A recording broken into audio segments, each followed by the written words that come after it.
শাহানা কিছুদিন আগেই শহরের এক নামকরা কলেজে পড়ার সুযোগ পেয়েছে। পরিবার সহ বেড়ে উঠেছে নিজ গ্রামে, তাই শহরের সব কিছুই তার জন্য অনেকটা নতুন। এমন কোনো আত্মীয় স্বজনও নেই যার কাছে শাহানা থাকতে পারবে পড়াশোনা শেষ করার আগ পর্যন্ত।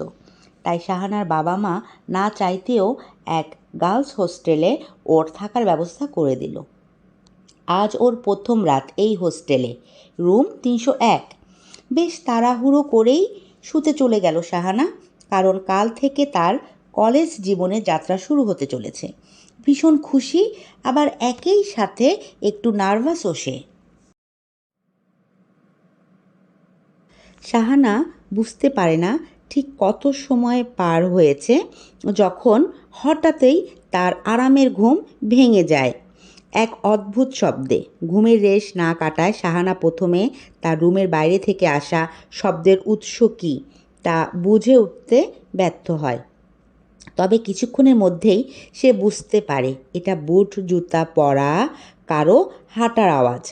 কিন্তু এত রাতে তার রুমের বাইরে কে হাঁটাচলা করতে পারে? শাহানা বেশ চিন্তিত হয়ে পড়ল। সে গুটি গুটি পায়ে দরজার সামনে এসে দাঁড়ালো। এরপর অপর প্রান্তের ব্যক্তিকে জিজ্ঞেস করে উঠল, কে আপনি?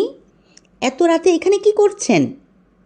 বেশ কয়েক সেকেন্ড উত্তরের আশায় অপেক্ষা করেও যখন শাহানা কোনো উত্তর পেল না, সে মনে বেশ কৌতূহল নিয়ে দরজা খুলল। কিন্তু বাইরে কেউ ছিল না। শাহানা এপাশ ওপাশ ভালো করে দেখে নিয়ে অবশেষে দরজা বন্ধ করে নিজের বিছানায় শুয়ে পড়ল। শাহানার দু চোখ ঘুমে বুজে আসার আগেই সে একই আওয়াজ আবারও তার কান অবধি পৌঁছালো। এবার শাহানার ভয় যেন আরও বেড়ে গেল। সে কি করবে ভেবে পেল না। হোস্টেল সুপারিনটেনডেন্টকে কল করবে, কিন্তু সময় দেখে শাহানার এই ইচ্ছে উবে গেল। যাবেই না বা কেন? রাত এখন ৩টে বাজে। বেচারি ঠিক কী করবে তা বুঝে উঠতে পারল না। অবশেষে শাহানা সিদ্ধান্ত নিল রাতটা কোনো মতে পার করেই সে সকালে সুপারিনটেনডেন্টকে জানাবে এই ব্যাপারে। এখন বাজে সকাল ৭টা। কোনো মতে গত রাতটা পার করেছে শাহানা। সুপারকে যখন ঘটনা জানালো শাহানা, তখন তাকে অবাক করে দিয়ে সুপার বলল, এমন কিছুই নাকি নেই। এটা হয়তো শাহানার ভুল ছিল। শাহানা বেশ কয়েকবার চেষ্টা করেও সুপারকে বিশ্বাস করাতে পারল না তার কথা। সে হাল ছেড়ে দিল, নিজের কলেজের উদ্দেশ্যে রওনা দিল। এমন করে আরও ২ দিন পার হয়ে গেল। এই ২ রাতে শাহানা কোনো আওয়াজ পায়নি নিজের রুমের দরজার বাইরে, যার ফলে তার ভয় কিছুটা হলেও কমেছে। কাল সকালে শাহানার একটা গুরুত্বপূর্ণ ক্লাস টেস্ট থাকার ফলে আজ সে রাত জেগে পড়বে বলে ঠিক করেছে। যেই চিন্তা সেই কাজ অনুযায়ী শাহানা পড়াশোনা করলো রাত ২টো অবধি। সব গুছিয়ে যেই সে পড়ার টেবিল থেকে উঠবে, তখনই ২ রাত আগে সেই আওয়াজ শুনে থমকে গেল শাহানা। ভয়ে ভয়ে আবারও দরজার কাছে গিয়ে ডেকে উঠল সে, কে ওখানে? কে ওখানে? এত রাতে আমার রুমের বাইরে আপনি কি করছেন? উত্তর দিন প্লিজ। কিন্তু কোনো উত্তর এলো না। শাহানা বেশ কয়েকবার জিজ্ঞেস করে হাল ছেড়ে দিল। দরজা খুলে দেখার সাহস আর পেল না সে নিজের খাটে গিয়ে শুয়ে পড়ল। তবে এবার তার কানে এলো ভিন্ন এক আওয়াজ, পানির আওয়াজ। কোথাও একটা থেকে পানি পড়ছে। বেশি সময় লাগলো না শাহানার বুঝতে। সে বুঝতে পারল বাথরুম থেকে পানির আওয়াজ আসছে। কিন্তু সে তো পানির সব কল বন্ধ করে রেখেছিল। তাহলে হঠাৎ করে কিভাবে এই আওয়াজ আসছে? ভয়ে শাহানার গলা শুকিয়ে আসলো। সে বেশ ভয়ে ভয়েই ওয়াশরুমে গিয়ে পানির কল বন্ধ করলো। কিন্তু শাহানা যেই বের হতে যাবে, তখনই আবার কল থেকে পানি পড়তে আরম্ভ করলো। এবার শাহানা পিছন ফিরে দেখার আর সাহস পেল না।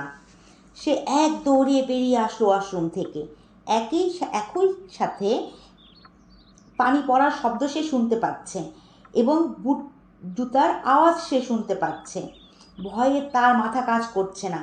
অনেক কষ্টে নিজেকে একটু শান্ত করে দোয়া দুরুদ পড়তে আরম্ভ করলো শাহানা। বেশ কিছুক্ষণ পর আওয়াজ বন্ধ হলো। বাকিটা রাত শাহানা সৃষ্টিকর্তার নাম জপেই কাটিয়ে দিল। কোনো মতে কলেজে গিয়ে পরীক্ষা দিয়ে শাহানা যখন ফিরে এলো, সুপারকে সেসব ঘটনা আবার জানালো। তখন আবারও সুপারের একই কথা, এটা তোমার মনের ভুল ছিল, এরকম আসলে কিছুই নেই এখানে। কিন্তু তাদের এই কথা শুনেছিল এক তৃতীয় ব্যক্তি। সে হলো হোস্টেলের দীর্ঘদিনের রাঁধুনি।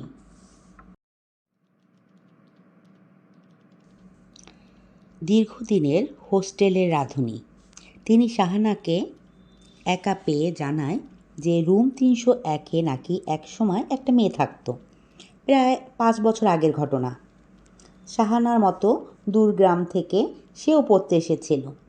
খুব সুন্দরী হওয়ার কারণে অনেক রকমের প্রস্তাবই পেত কলেজের বখাটেদের থেকে, কিন্তু সবসময় ওদেরকে এড়িয়ে চলার চেষ্টা করত মেয়েটা। তবে ওই বখাটে ছেলেগুলোর মধ্যে একজন ছিল এই হোস্টেল মালিকের খুব কাছের আত্মীয়। তখন ছিল ছুটির সময়। হোস্টেলের প্রায় সবাই ছুটি কাটানোর জন্য নিজ বাড়ির উদ্দেশ্যে রওনা হয়েছে। শুধু থেকে গিয়েছিল সেই মেয়েটি,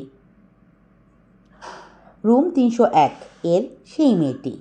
সন্ধ্যার বাজে বাকিরা কিছুদিনের জন্য বিদায় জানায় হোস্টেলকে। ওই রাতেই মেয়েটার রওনা হওয়ার কথা ছিল বাড়ির উদ্দেশ্যে, কিন্তু সেই বখাটের দল হোস্টেলের গার্ডকে ঘুষ দিয়ে আর চাকরি ছাঁটাই করার ভয় দেখিয়ে হোস্টেলের ভিতর ঢুকে যায়। ওই সময় যে হোস্টেলের সুপার ছিল তিনিও নিজ কাজে ব্যস্ত ছিলেন এবং শহরের বাইরে ছিলেন। এই সুযোগ ব্যবহার করে ওই বখাটো ছেলেগুলো এবং তারা হোস্টেলে ঢুকে মেয়েটাকে তুলে নিয়ে যায়। 2 দিন মেয়েটির কোনো খোঁজ পাওয়া যায়নি। 3 দিনের মাথায় মেয়েটির লাশ খুঁজে পাওয়া যায় খুব বিধ্বস্ত অবস্থায়। তবে শুধু মেয়েটার লাশেই ছিল না সেখানে, ওর পাশে পড়েছিল সেই বখাটেগুলোর লাশ, এমনকি গার্ডের লাশও। পরে পুলিশ জানতে পারে এই ঘটনা সম্পর্কে, কিন্তু এই এতগুলো খুন কে করেছে তা আজও অপরিষ্কার। অনেকে বলে মেয়েটাকে মেরে ফেলার পর ওর আত্মাই নাকি ছেলেগুলোকে আর ওই গার্ডকে খুন করেছে প্রতিশোধ নেওয়ার জন্য। আর এই ঘটনার পর থেকে আজ পর্যন্ত অন্য কোনো মেয়েই বেশি দিন রুম 301-এ থাকতে পারেনি। কিন্তু কেউ একটা মেয়েগুলোকে ততক্ষণ ভয় দেখাতো যতক্ষণ পর্যন্ত সে ওই রুম না ছাড়ত। হয়তো মৃত মেয়েটিই আত্মাই চাইতো না কেউ এই রুমটিতে থাকুক, তাই শাহানারও রুম বদলানো উচিত। এবং শাহানা মনে করলো সে খুব দ্রুত এই রুমটি চেঞ্জ করবে। শাহানার এই সব ঘটনা শুনে হাত পা ঠান্ডা হয়ে গেল ভয়ে। সে আর দেরি না করে কিছুদিনের মধ্যেই রুম বদলে ফেলল। এরপর আর কখনো অস্বাভাবিক কিছু হয়নি শাহানার সাথে। আর রুম 301 এখনও খালি পড়ে আছে, অভিশপ্ত সেই 301 নম্বর রুমটি।